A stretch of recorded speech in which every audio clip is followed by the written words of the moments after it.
भगवती भिक्षां देहि।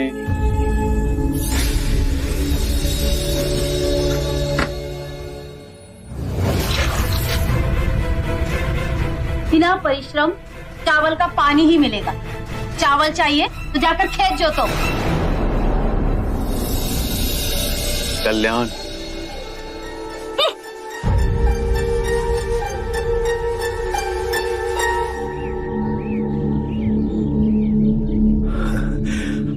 आपका व्यवहार आश्चर्यजनक है।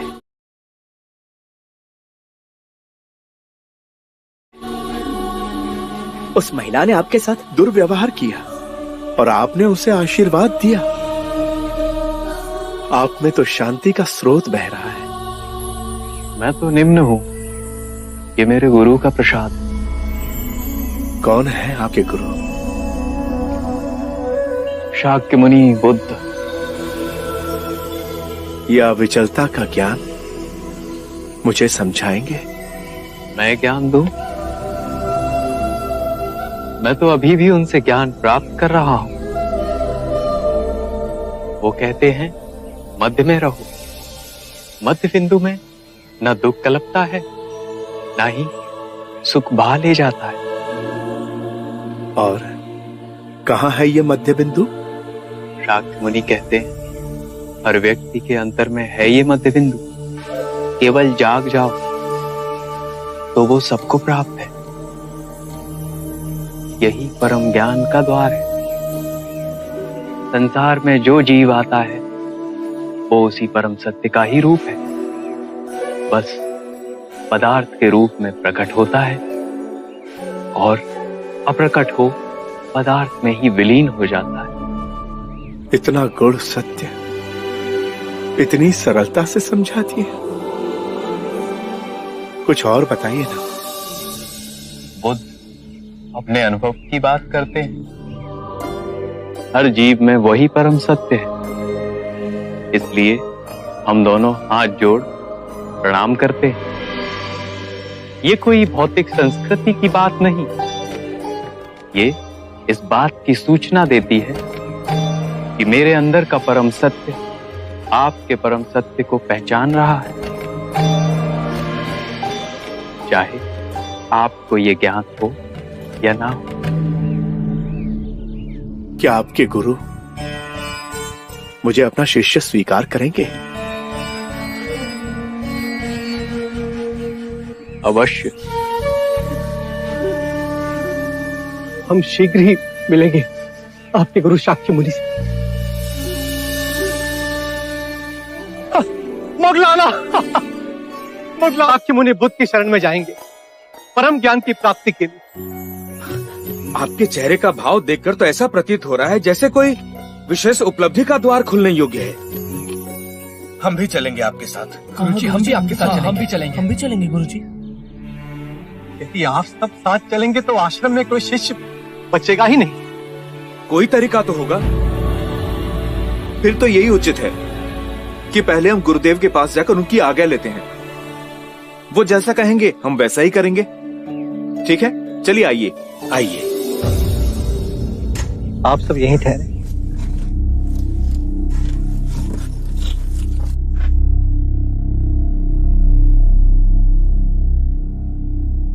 प्रणाम गुरुदेव।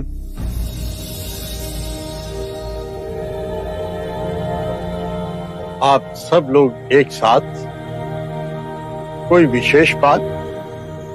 गुरुदेव, शाक्य मुनि बुद्ध मगध पधारे।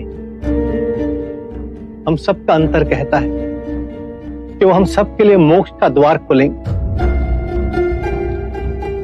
यदि आपकी आज्ञा हो तो हम उनकी शरण में जाएंगे।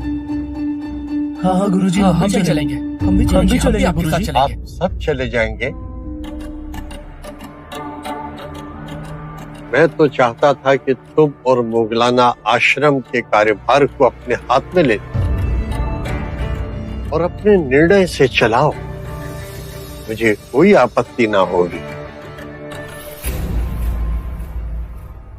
गुरुदेव, जब हम घर छोड़कर आ गए तो अब हमें इस आश्रम के मुंह में कृपा मत बांधिए। हमारी आत्मिक प्रगति साक्ष्य मुनि बुद्ध के पास होगी, ऐसा विश्वास है मन में। यह आश्रम भी तो आपकी धरोहर है। गुरुदेव, कृपया आश्रम के मुंह से हमारे पांव में बेड़ियां न डालें। तो फिर ठीक है, जाओ और परम ज्ञान को प्राप्त करो। मेरा आशीर्वाद सदा आपके साथ है।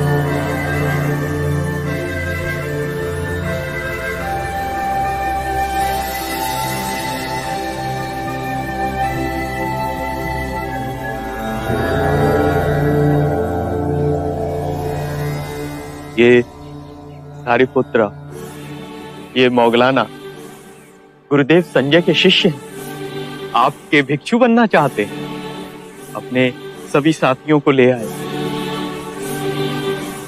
आप सब आ गए। आपके गुरु संजय को आघात लगा होगा। उन्होंने हमें स्वयं अनुमति दी। बहुत बड़ा हृदय है उनका।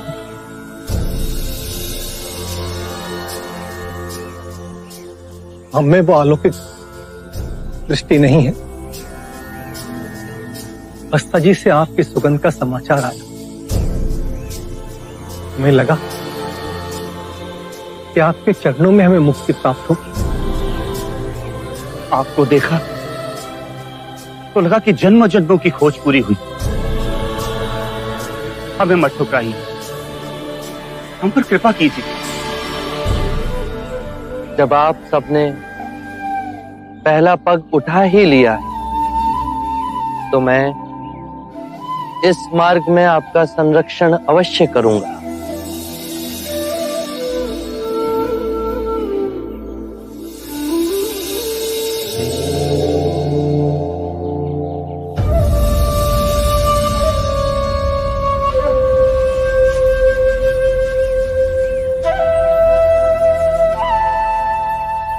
आपको ध्यान से क्या मिला गुरुवर? कुछ नहीं।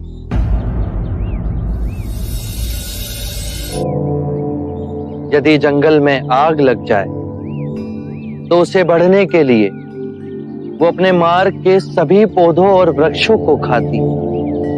जितना ईंधन खाती है, उसकी अग्नि की तीव्रता और व्याग्रता उतनी ही अधिक बढ़ती जाती। उसी प्रकार दुष्ट प्रवृत्तियां, क्रोध, चिंता, लोभ, भय तब तक ही बलवान रहेंगी जब तक हम उसे ईंधन देते रहेंगे। घृणा और लालच की अग्नि तब तक ही प्रज्वलित रहती है जब तक हम उसे संसार की कामनाओं से बांधे रखते हैं।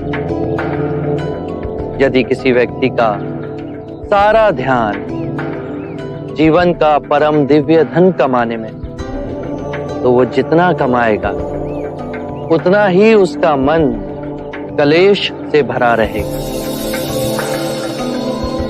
वो कभी संतुष्ट नहीं होगा। उसके प्राणों को हमेशा एक भय बांधे रखेगा। यदि ये धन समाप्त हो गया तो? यदि किसी व्यक्ति ने इन बेड़ियों को ही काट दिया तो ना उसे आने वाले कल की चिंता रहेगी, ना बीते हुए कल का बोझ। वो स्थिर रहेगा, जीवन के हर क्षण को जिएगा, मध्य में ही केंद्रित रहेगा। उसे इसी समय इस सृष्टि का आनंद प्राप्त होगा।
सरीपुत्र और मुगलाना के गुरु संजय।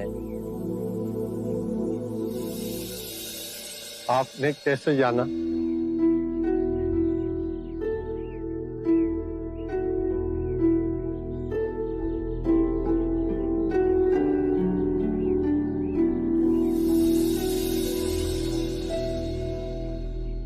जिस दिन से मेरे शिष्य आपके भिक्षु बने, उसी दिन से मेरे मन में जिज्ञासा थी कि आपसे मिलूं। मेरे भी कुछ प्रश्न हैं, कृपा करके उनके उत्तर देंगे? अवश्य। आपका शिक्षण क्या है? आपके सिद्धांत क्या है? वैसे मेरे विषय में मैं कहूं तो मैं किसी सिद्धांत पर भरोसा नहीं करता। आपको अपने सिद्धांतों पर भरोसा ना होने में भरोसा है?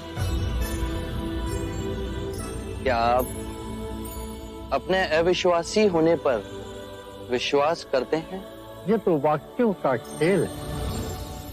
नहीं, ये आपकी बुद्धि का खेल है।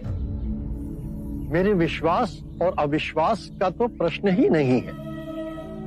प्रश्न है कि आपके सिद्धांत क्या है।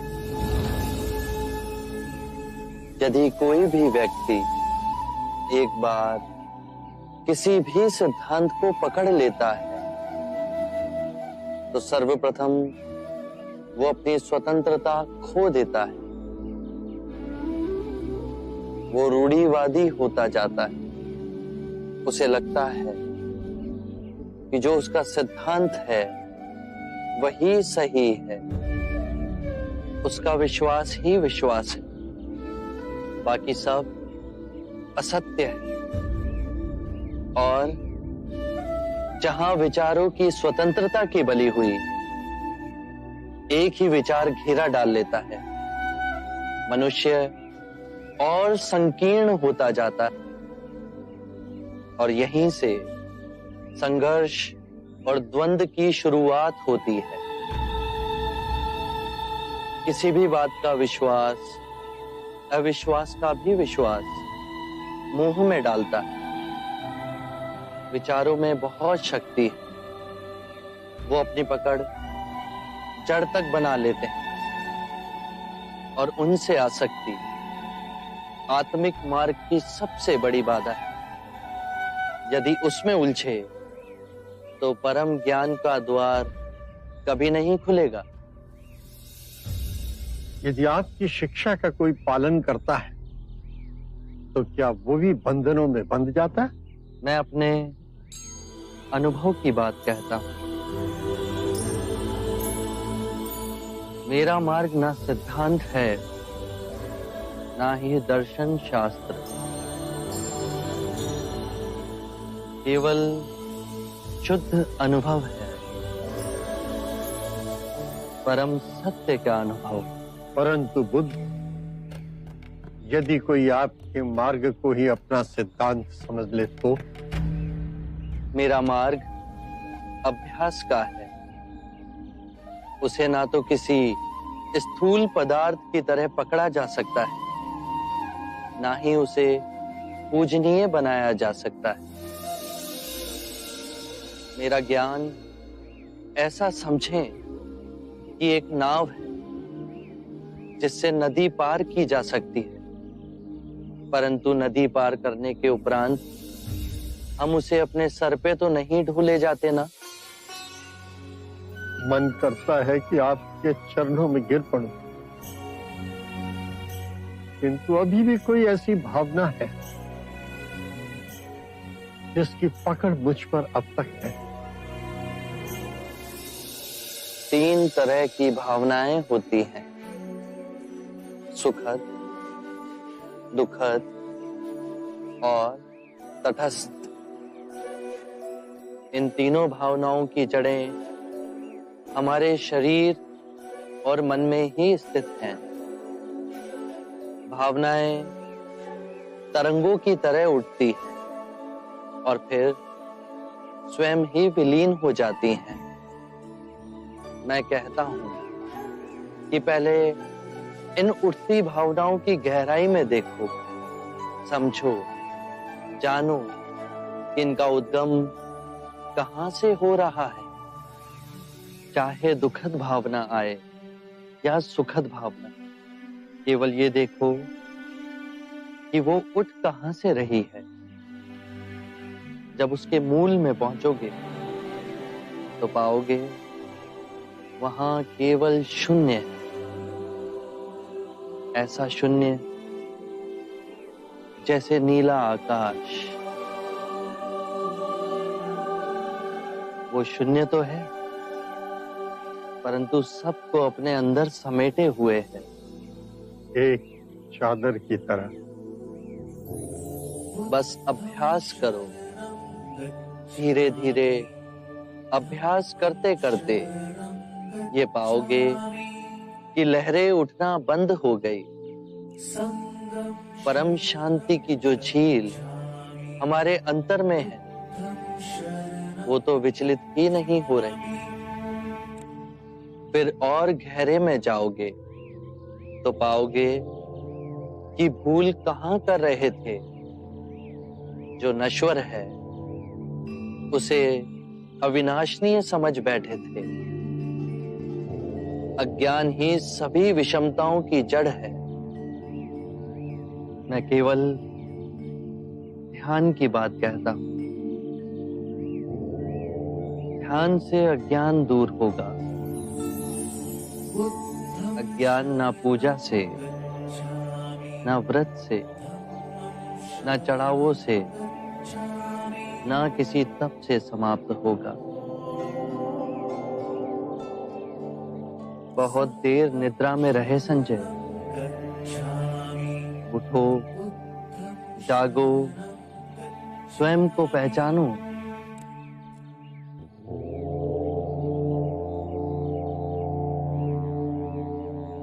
आप दर्पण हैं बुद्ध। आप में झांक कर आज प्रथम बार मैंने अपने सत्य को प्रतिबिंबित होते हुए देखा है। अब मैं अंधों का जीवन व्यतीत नहीं करूंगा। मुझे अपना भिक्षु स्वीकार की